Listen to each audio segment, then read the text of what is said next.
Alors, on fait un cours de base physique, alors que il suffit de poser la sonde d'un échographe sur un patient pour faire des images. Donc, on y réfléchit beaucoup entre collègues à l'échelle nationale pour cet enseignement. Et bon, voilà, on a remis en cause plusieurs fois dans le passé les intérêts, et on se rend compte quand même d'une chose, c'est que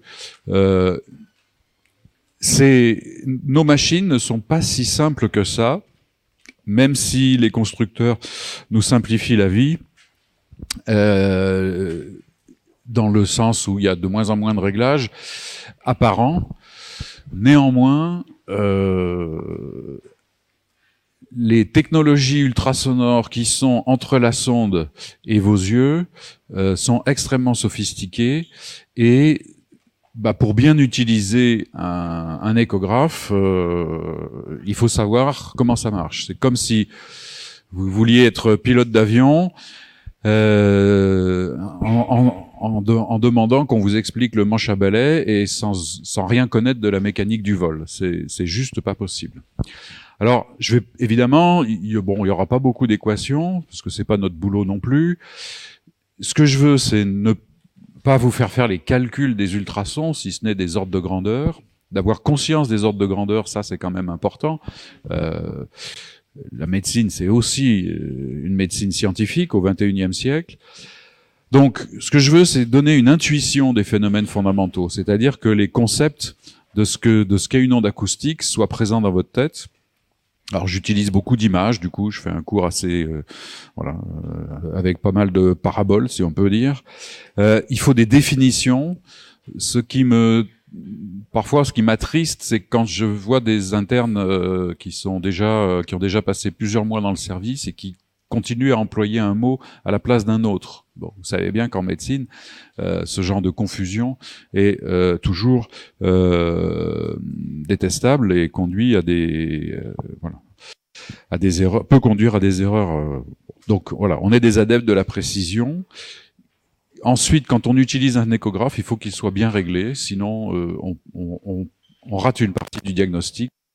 Et puis vous allez voir, je sais pas si vous êtes allé récemment aux Journées francophones de radiologie, par exemple, ou quand les constructeurs viennent dans vos services pour vous vanter telle ou telle machine, ou que vous allez sur Internet pour voir les publicités. Enfin bref, vous voulez choisir dans une équipe médicale un échographe.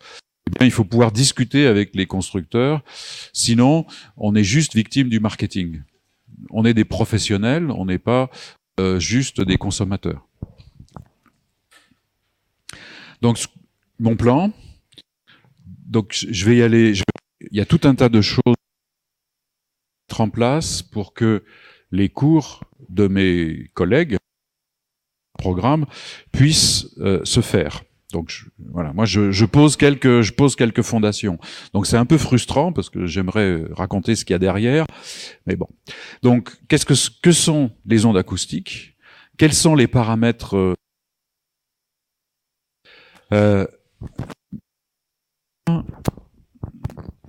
et ouais. Vous entendez à peu près? Ouais.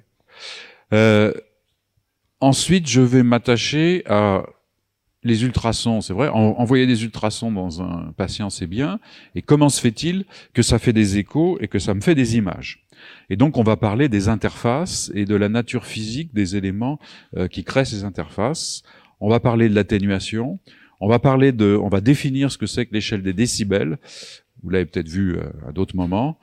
Et on va juste aborder quelques éléments de sémiologie du point de vue de la physique, puisqu'ensuite, vous les verrez du point de vue de la médecine. Je vous dirai un mot de l'élastographie, et puis si on a du temps, je vous raconterai l'histoire des ultrasons tels que... Attendez, j'éteins mon truc. Il était déjà éteint. Voilà. J'enchaînerai par un deuxième cours qui reste aussi assez proche des choses fondamentales dans le monde de la physique. C'est les effets biologiques des ultrasons. Et dans ce deuxième cours, on verra que les ultrasons thérapeutiques ça existe, ou c'est en train de se développer à grande vitesse. Alors, quand on utilise une technique, autant savoir pourquoi elle s'appelle comme ça. Et donc échographie, graphie, graphène, tout le monde sait, c'est le grec dessin, dessiner. Écho, c'était une nymphe, et cette nymphe, elle a eu bien des malheurs finalement, parce que Héra, l'épouse de Zeus, était extrêmement jalouse, et elle enviait la beauté de Écho. Surtout que Zeus, évidemment, mari infidèle, tournait un petit peu autour.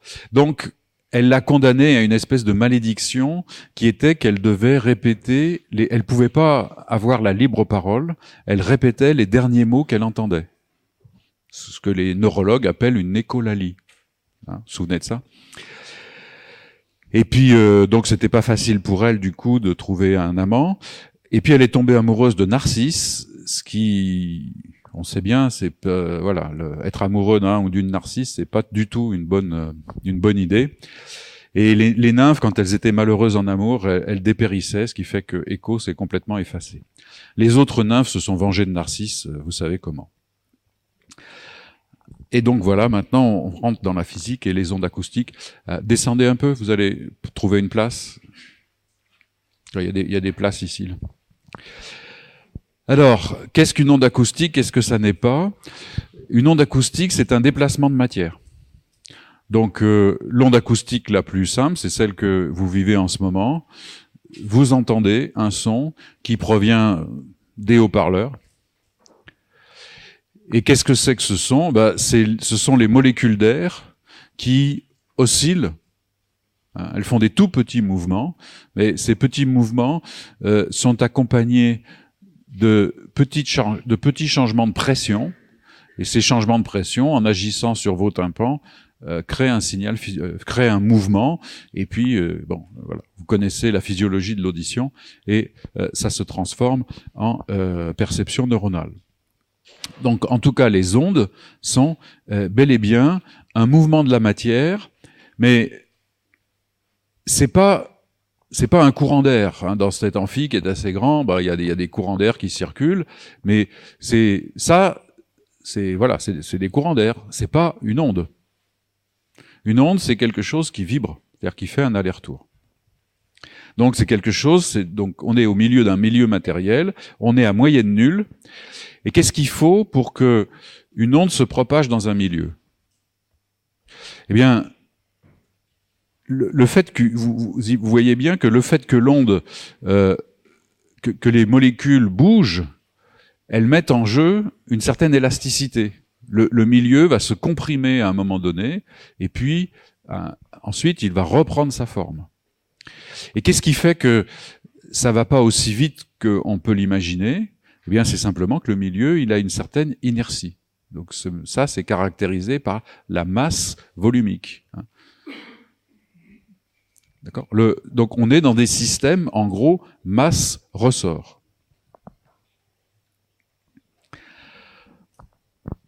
Donc, pour compléter la définition du son, c'est une propagation de mouvement au sein de la matière.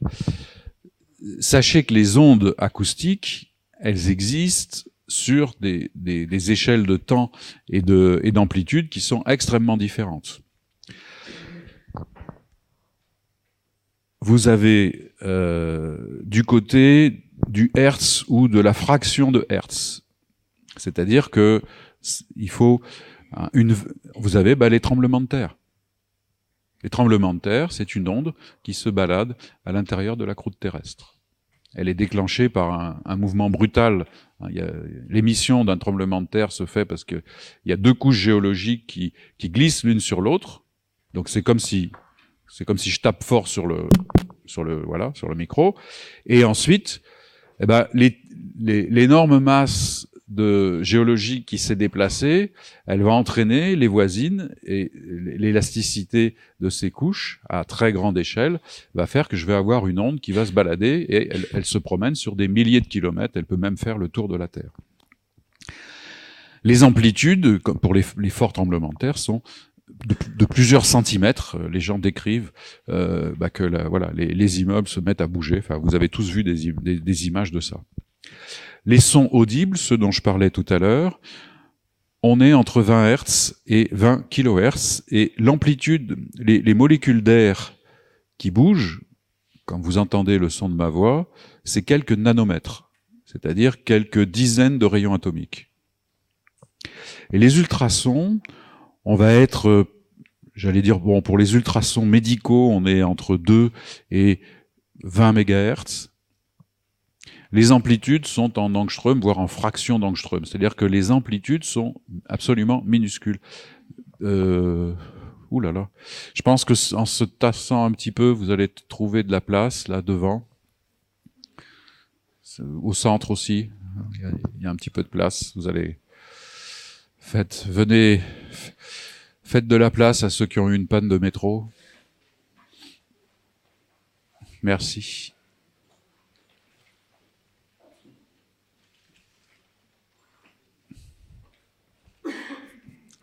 Donc voilà. Alors, le premier modèle simple, non d'ultrasonore, notez pas les équations. À la limite, elles sont là pour vous faire peur. Mais elles sont là pour donner les concepts. Le concept, c'est que si vous regardez une masse ici, cette masse, elle est coincée entre deux ressorts. Ça, c'est mon image d'un foie ou de l'eau, si vous voulez. Si je prends un petit centimètre cube d'eau, ou même un millimètre cube d'eau, il a un certain poids, donc une certaine masse, et puis si je le fais vibrer, eh ben, il doit comprimer d'un côté et étendre et détendre de l'autre. Et pour faire ça, eh bien, ils mettent en jeu des forces élastiques. Vous avez ici le module de Young, donc le module élastique du milieu. Et de ce fait-là, comme la force, c'est égal à la masse fois l'accélération, vous avez ce genre d'équation. Et ça donne en gros l'équation de la propagation des ondes. Il y a un autre phénomène qui est extrêmement intéressant, c'est que qui va nous être utile ensuite, c'est que lorsqu'on envoie des ondes dans un milieu, on peut envoyer plusieurs ondes, mais ces ondes, elles ont des comportements indépendants. Elles vont s'ajouter les unes les autres. Elles peuvent même se croiser. Donc vous avez ici un schéma, une onde jaune qui vient de la gauche, une onde bleue qui vient de la droite. Donc par exemple, vous avez une émission et une réception. Eh bien, ces ondes, elles vont se croiser et puis chacune repartir de son côté. Alors il y a une expérience classique, quand vous faites vibrer quelque chose, vous faites vibrer deux sources à la surface de l'eau, eh bien les ondes interfèrent. On voit ça aussi très bien en bord de la mer, où voilà un schéma typique. Et donc vous voyez que tout naturellement, lorsqu'on a des sources complexes, on a des systèmes d'interférence d'ondes. Donc on peut jouer avec les ondes. On peut en gros, on peut calculer la façon dont on va distribuer l'énergie. Regardez, et ça vous le verrez avec mes collègues quand vous verrez un peu plus tard dans la matinée comment marchent les sondes ultrasonores. Regardez par exemple, ici, le long de cette ligne, il n'y a pas d'onde. Pourquoi ? Parce que l'onde qui vient de la source du haut est exactement opposée à l'onde qui vient de la source du bas. Et donc les deux s'annulent. Est-ce que vous avez essayé déjà les casques anti-son ? Moi j'en ai un pour faire les voyages en train. C'est assez extraordinaire. Donc vous mettez le casque, et le casque a un microphone. Il capte le son environnant, donc quand vous avez le bruit du TGV par exemple, ça fait quand même pas mal de bruit, ou en avion, et il fabrique le son exactement opposé à celui qui va arriver sur votre tympan. Et les deux sont censés s'annuler, et les systèmes qu'on trouve actuellement sur particulièrement efficace. Et donc, on est dans une espèce de bulle phonique parce que les sons ont été annulés. On a ça aussi sur certaines voitures haut de gamme. Enfin bon. Les ondes, et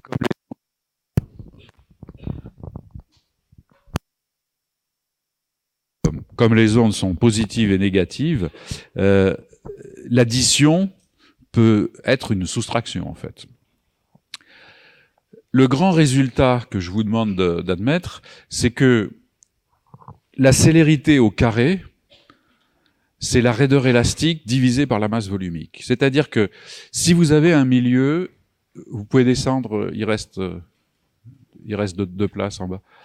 Si vous avez un milieu qui est extrêmement raide, par exemple de l'acier, la constante élastique C est énorme. Il faut beaucoup de force pour tordre une barre d'acier ou pour comprimer une barre d'acier. Et si vous prenez de l'air, donc la vitesse au sein de l'acier va être assez rapide. Si vous prenez de l'air c'est très mou et le facteur grand C ici, qui est la raideur élastique, lui, il est beaucoup plus. Alors attendez, je vais faire, madame, peut-être une place ici. Non, ça y est, vous avez trouvé? Je vais faire ouvreuse. Inversement, quand on a un milieu très lourd, eh bien, à ce moment-là, les ondes vont avoir du mal à déplacer la matière. Et donc, ça ralentit les ondes. Et donc, le C sur ρ est assez naturel. C, c'est la raideur élastique. ρ, c'est la masse volumique. En plus, la réalité peut devenir rapidement plus complexe avec deux types d'ondes, les ondes transverses et les ondes longitudinales. Il faut d'abord bien distinguer deux choses. La direction de l'onde et le mouvement des particules. Sur mon dessin, la direction de l'onde, ce que j'ai appelé la direction de propagation, c'est la flèche rouge. Mais lorsqu'on a une onde qui se balade comme ça, deux possibilités. Soit la matière se balade perpendiculairement à la direction de l'onde, c'est ce que l'on voit au-dessus. Bon, l'exemple, ça c'est facile à voir, c'est les vagues. Mais vous pouvez aussi avoir une onde longitudinale. C'est le cas du son que vous entendez. C'est-à-dire que l'air ne bouge pas perpendiculairement comme ça, parce que il n'y a pas de force à communiquer. L'air on ne peut pas cisailler de l'air. Hein. Vous voyez que ici, on peut cisailler la surface de l'eau parce que la vague qui est au-dessus, elle a trop de poids et elle retombe. Et donc, ce mouvement-là, c'est ce qu'on appelle un mouvement longitudinal, dans le sens où le déplacement se fait dans le même sens que la propagation de l'onde. Donc voilà, quand on les voit en mouvement, on comprend tout de suite. Mais vous voyez très bien sur ce schéma que les célérités, plus exactement, quand vous regardez ces deux ondes à l'intérieur de ce milieu fictif là, j'ai donc un milieu avec des masses et des ressorts. Mais tout à l'heure, ça sera du foie, du muscle, ce que vous voulez, de la graisse. Ce qui se passe, c'est que la propriété qui est mise en œuvre à droite, c'est la compression du milieu. Si vous regardez un petit carré limité par 4 masses, vous voyez que ce carré, il est tassé, augmenté, et donc il est comprimé, décomprimé, enfin comprimé et en expansion. Expansion, compression, expansion, compression. Alors que le milieu qui est à gauche, on ne change pas sa densité. On ne fait que le cisailler. Prenons le milieu le plus simple. Le milieu pour nous en ultrason, le milieu référence, c'est l'eau. Est-ce que je peux envoyer des ondes comme celle de droite? Ben oui, mais quelle est la compressibilité de l'eau? La compressibilité de l'eau, elle est très faible. C'est très difficile. Vous savez par exemple que les plongeurs parmi vous savent que même à 100 mètres de profondeur, la densité de l'eau est à peu près la même. Il faut des pressions énormes pour si vous prenez 1 litre d'eau et pour le comprimer ne serait-ce que de 1%, il faut des pressions absolument gigantesques. Donc ça veut dire que l'élasticité de l'eau, en termes de résistance, est très très élevée. Les molécules sont bien tassées les unes contre les autres. Par contre, le mouvement de gauche, cisailler de l'eau, rien n'est plus facile puisque l'eau, ça coule. Donc vous voyez que dans un liquide ou dans un gaz, le mode de droite, le mode longitudinal, il est tout à fait faisable, et il explique beaucoup de choses, que par contre, le mode de gauche, il n'existe pas. Alors, vous allez me dire, oui, mais les vagues, c'est la surface de l'eau. Et d'ailleurs, donc les vagues, c'est la surface de l'eau, donc c'est la gravité qui intervient. Donc, voilà. Donc les vagues, c'est pas un mouvement transversal au sein de tout l'océan. D'ailleurs, quand un sous-marin à 10 mètres de profondeur ne sent plus les vagues. Les vagues sont une onde de surface, donc c'est une onde compliquée dont nous, on n'a rien à faire. Est-ce que les ondes de cisaillement existent? Donc elles n'existent pas dans l'eau, mais est-ce qu'elles existent dans le corps humain? Oui, parce que mon foie, ma graisse, tiens, si je me pince la couenne, je vois bien qu'il y a une certaine résistance au cisaillement. Donc, les tissus, et puis on voit bien qu'un muscle contracté n'a pas la même raideur qu'un muscle décontracté.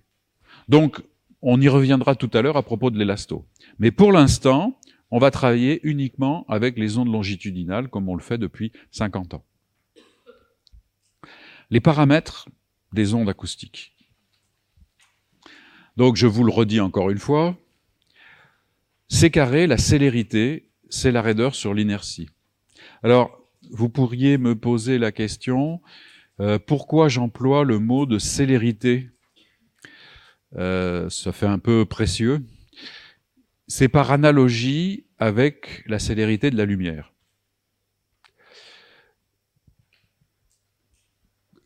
Quand je vous ai dit, vous entendez le son de ma voix, les molécules d'air se baladent à quelques millimètres par seconde, ou leur vitesse c'est à peu près cet ordre de grandeur-là. Par contre, la vitesse du son, elle est de 340 mètres par seconde.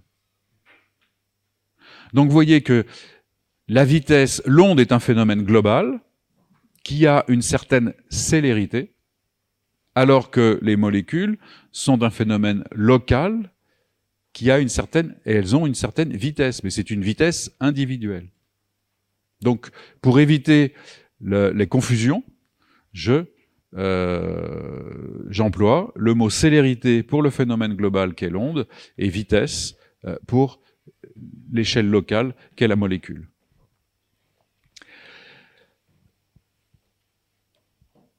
Donc, pour l'air, c'est très souple, mais en même temps, comme disent certains, la masse volumique de l'air est faible, c'est 1,2 kg par mètre cube. Surtout un peu plus forte quand il fait froid, comme là, mais on va dire 1,3 là ce matin.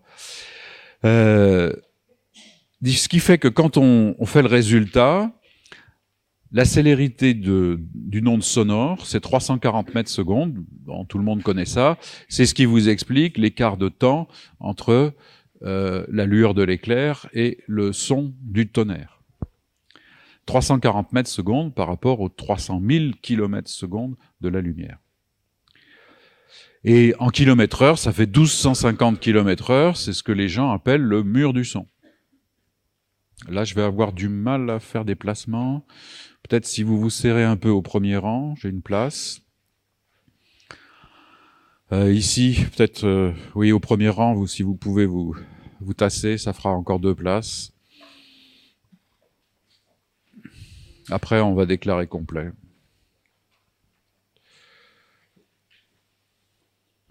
Ici là, venez.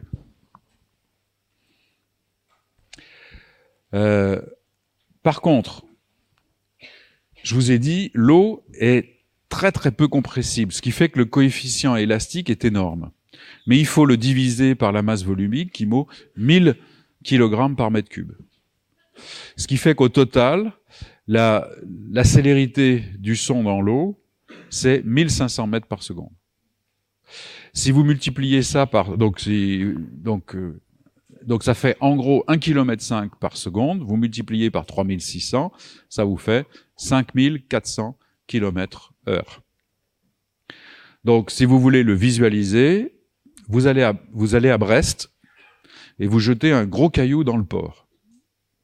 Vous appelez votre pote à New York et vous lui demandez de mettre un microphone dans l'eau et 5400 km, il entendra le plouf au bout d'1 heure. Le son du plouf va traverser l'Atlantique en 1 heure. Et nous, pourquoi ces 1500 mètres par seconde sont importants?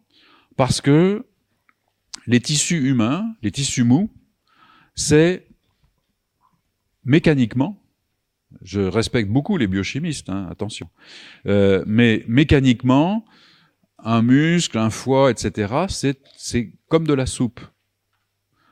On peut faire une soupe plus ou moins épaisse, avec plus ou moins de carottes, plus ou moins de poireaux, plus ou moins de... Qu'est-ce qu'on peut mettre dans une soupe? Je sais pas. Enfin, des légumes divers, des pommes de terre, tiens. Et la soupe va être plus ou moins épaisse, mais elle aura quand même une gamme de consistance assez proche. Eh bien, un tissu humain, c'est des cellules remplies d'eau, avec des protéines, voilà, un peu plus de protéines, un peu moins, de la graisse, des noyaux et de la chromatine, etc. Mais mécaniquement, ça change peu de choses. Ce qui fait que les 1500 mètres par seconde ce qui est difficile à comprimer dans un tissu humain, c'est l'eau qui est à l'intérieur des cellules. Et donc, c'est l'eau qui commande tout. Et donc, on reste au voisinage de 1500 mètres par seconde. D'autre part, les tissus humains, en dehors de l'os et des poumons, ils ont à peu près tous la même masse volumique. On flotte à peu près dans la piscine et voilà, on a une densité qui est juste un petit peu supérieure à celle de l'eau. Maintenant, quand on regarde une onde, il y a 2 façons de la regarder. On peut, par exemple, mettre une bouée à la surface de la mer et regarder quel est le temps qui sépare un premier maximum d'un deuxième maximum. On appelle ça, en physique, si vous l'avez oublié, ça s'appelle la période. Vous avez une place devant. Miss? Donc c'est l'écart de temps pour que la vague se reproduise elle-même. Mais vous pouvez aussi faire une photographie et regarder la distance qui sépare 2 crêtes de vague. On appelle ça la longueur d'onde. Alors voilà. Et comment est-ce qu'on calcule la longueur d'onde? Une petite formule quand même, mais elle est tellement simple qu'il n'y a même pas besoin de la retenir, on la retrouve. Quelle est la distance qui sépare 2 crêtes de vague? Eh bien, je prends une crête. Elle avance à la vitesse c, enfin à la célérité c. Au bout d'un certain temps, elle aura remplacé la crête suivante. Mais que vaut ce temps? Exactement une période. Quelle est la distance parcourue pendant une période t à la célérité c? C'est t. Oui, il y a l'ambiance.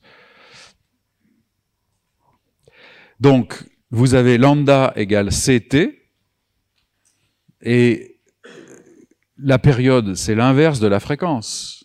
Alors, je suis désolé, peut-être que j'enfonce pas beaucoup, je suis sûr que j'enfonce des... Mais bon, comme ça, on est complet, on a tout dit. Si j'ai si j'ai une période de 1 milliseconde, ça veut dire que mon son, le son de ma voix, sera à 1000 Hertz. Si j'ai une période de 1 microseconde, la fréquence est à 1 mégahertz. Et donc, lambda égale C sur F me donne l'équation de la longueur d'onde. Et pourquoi est-ce que j'ai envie de vous parler de la longueur d'onde? Parce que lorsqu'on est dans des phénomènes d'onde, c'est l'échelle de mesure. Quand vous faites de l'optique, qu'est-ce qui va compter? C'est qu'on veut savoir combien il y a de micromètres. Enfin, je veux dire, quand on fait un microscope optique, il va travailler autour de l'échelle du micromètre. Pour quelle raison? C'est parce que la longueur d'onde de la lumière, elle est de 0,4 microns pour le bleu et 0,8, 0,75 pour le rouge. D'accord? Les phénomènes acoustiques sont liés aux longueurs d'onde qui nous environnent. Si je vous chante une note à 340 Hertz, 340 mètres par seconde, 340 Hertz, la longueur d'onde, c'est 1 mètre. Donc, le son, la vague va faire 1 mètre. Et donc, on voit bien que selon le rang auquel vous êtes, vous n'allez pas entendre le même morceau de la vague en même temps. Ben, c'est la même chose pour les ultrasons. Et donc, on va tout de suite regarder quelles sont les longueurs d'onde qu'on va utiliser. On est à 500 mètres par seconde. Si je travaille à 1 MHz, 1500 divisé par 1 million, ça fait 1,5 10-3, c'est-à-dire 1,5 millimètres. C'est petit, mais c'est quand même encore un peu macroscopique. Si je travaille typiquement à 3 MHz, par exemple quand je fais l'échographie de quelqu'un d'un petit peu costaud, la longueur d'onde, si j'ai multiplié la fréquence par 3, la longueur d'onde sera 3 fois plus petite. Donc, je suis à un demi-millimètre. À 5 MHz, je fais de la pédiatrie, je suis au tiers de millimètre. Si je fais du musculo-squelettique je peux descendre avec des longueurs d'onde à 0,1 mm, à 15 mégas. Donc vous voyez que, et ça, c'est l'échelle, plus la longueur d'onde est petite, plus le champ va se faire avec des vagues assez fines. Et plus les vagues sont fines, et plus on va regarder des détails. Donc on a tous envie de faire de l'échographie à 15 MHz. Mais on va voir que c'est pas toujours possible. Voire même à 50 mégas. Ça, c'était un exemple. J'aime bien parce que ça me rappelle ma jeunesse. C'est le premier échographe qu'on avait fabriqué au labo, où on avait décidé de faire de l'obstétrique de souris. Donc, parce qu'il y avait des premiers animaux génétiquement modifiés, il fallait surveiller les grossesses. Et vous voyez cet embryon de souris avec ici la queue, là, le massif facial. Je vous en montrerai des beaucoup plus beaux tout à l'heure. Mais c'était fait à l'époque à 25 MHz. Et bon, il y a 20 ans, c'était une prouesse. Et donc, un objet petit, il faut le regarder à haute fréquence. Sinon, l'amplitude des ondes, j'y reviendrai, c'est un sujet un petit peu compliqué, mais je vous ai dit, l'onde sonore qu'on envoie, c'est de la pression, hein, c'est quelques millipascals qui arrivent sur vos oreilles, c'est des molécules qui se déplacent, et comme elles se déplacent, elles ont une certaine vitesse. Donc, finalement, une onde, je peux la caractériser en pression, en déplacement, en vitesse. Là, vous avez une place là juste devant. Et du coup, l'unité des... non, elle veut pas venir à côté de vous. Hein. Ou peut-être en face de moi, c'est peut-être ça le problème. Donc, en pression, on va être en pascal, en déplacement, on va être en mètres ou en micromètres, et en vitesse, en mètres par seconde. Je vous embête pas avec ça, mais vous comprenez bien. Et c'est ce qui le truc essentiel, c'est que si je me mets à parler plus fort, la pression des haut-parleurs va être multipliée par 2. Mais la vitesse des ondes des molécules d'air va être aussi multipliée par 2. Et donc, sans vous faire les équations, il y a une relation entre la pression et la vitesse qu'il y a à l'intérieur d'une onde acoustique. Et de façon assez naturelle, la pression est proportionnelle à la vitesse.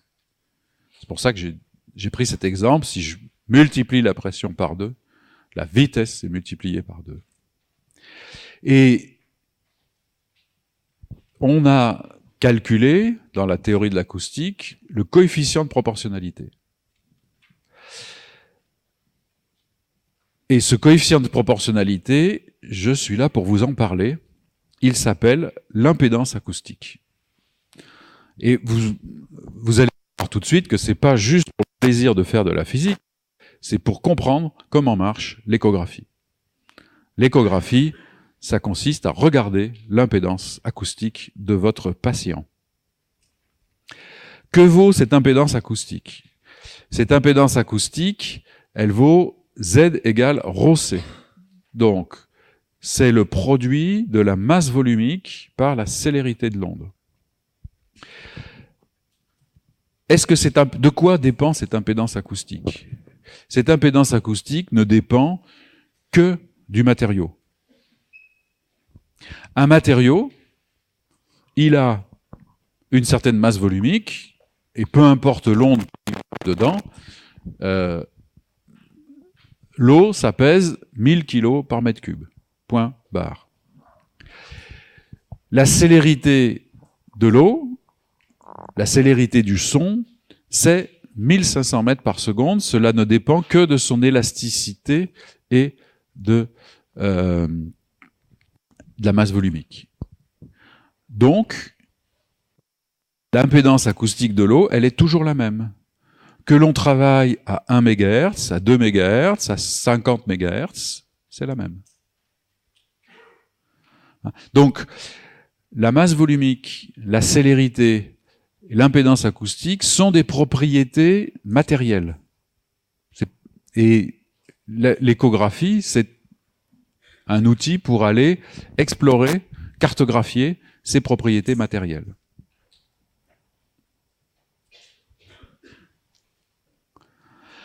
Deux exemples. Alors, l'unité qu'on donne à cette impédance acoustique, c'est le Rayleigh. Bah oui, parce que Lord Rayleigh a été un des grands physiciens de la reine Victoria. Il a notamment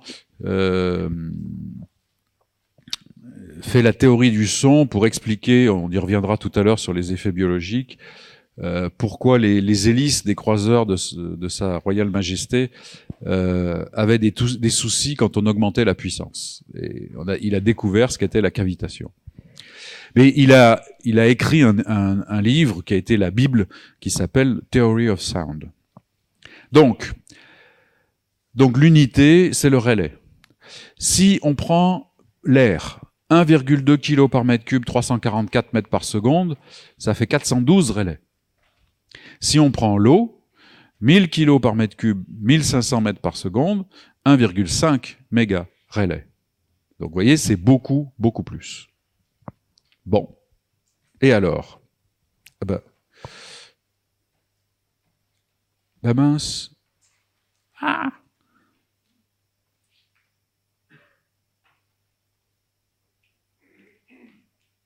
Ah oui. Oups, j'ai eu peur. Non, j'attendais une diapo, puis c'en est une autre qui est venue, mais bon, c'est parce que j'aime pas faire le même cours d'une année sur l'autre, donc je change un peu. Donc, pour les bricoleurs et les amateurs de physique, vous pouvez faire tout à fait un parallèle. Quand on parle d'impédance acoustique, ça me fait penser, moi, à impédance électrique. Eh bien, c'est la même chose en électricité. Vous avez une tension électrique, qui est la capacité d'une source à donner une différence de potentiel. Donc ça s'appelle U, la tension électrique. Elle est susceptible de donner un courant électrique. Quelle est la relation entre U et R, entre U et I? C'est l'impédance. Et en acoustique, c'est P la pression et V la vitesse. Et le ratio entre les deux, c'est l'impédance. Donc vous avez U égale RI, P égale ZV. Et la puissance, c'est le produit des deux. Donc P égale UI, et la puissance, c'est P fois V.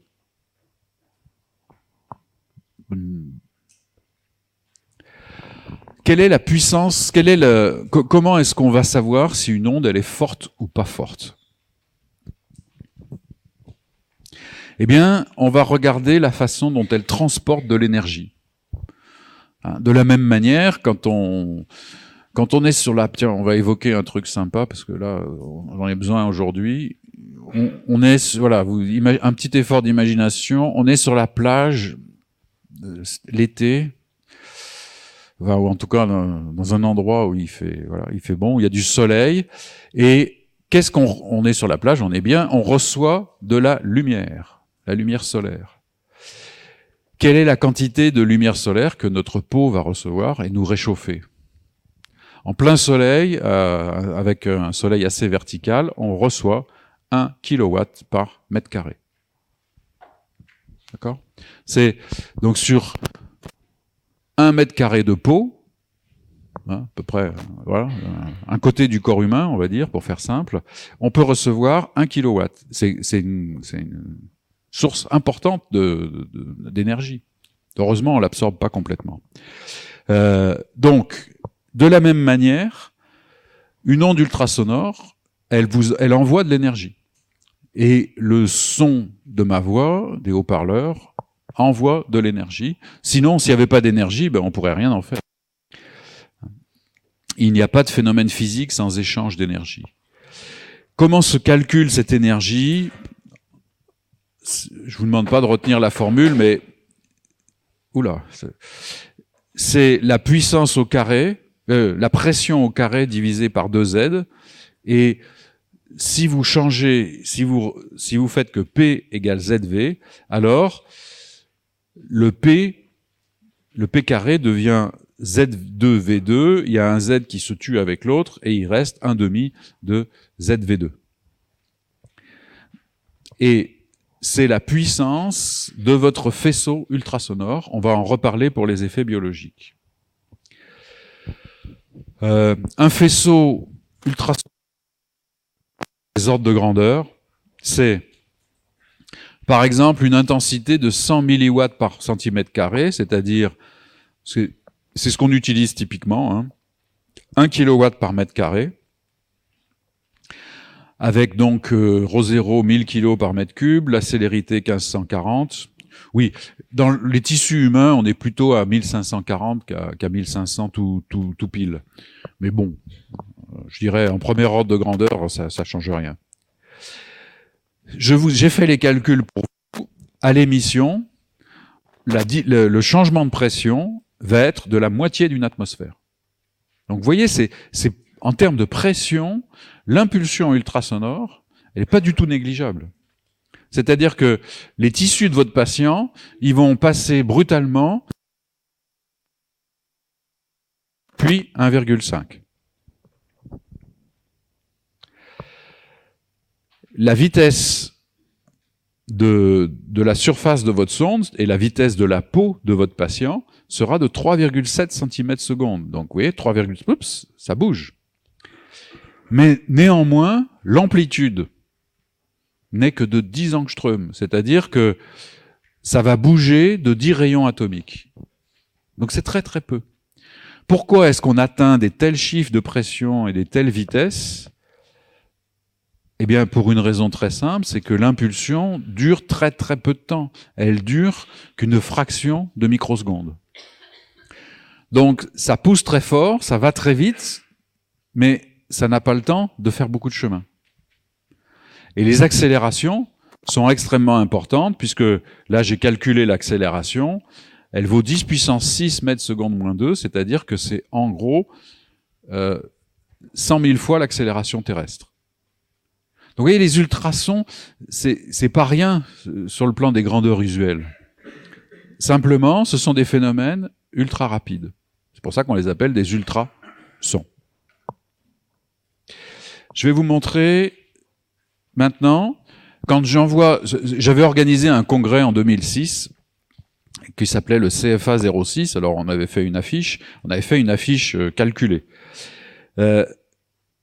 Et en gros, le noir c'est de l'eau et le bleu c'est un solide avec des propriétés différentes, avec une impédance acoustique et une célérité différente.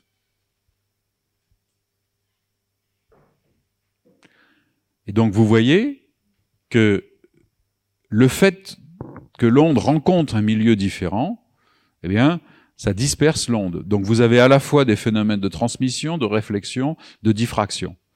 Alors là, on inverse le temps, et puis bon, c'était pour s'amuser, et quand on inverse le temps, l'onde revient coucouche-panier à son point de départ.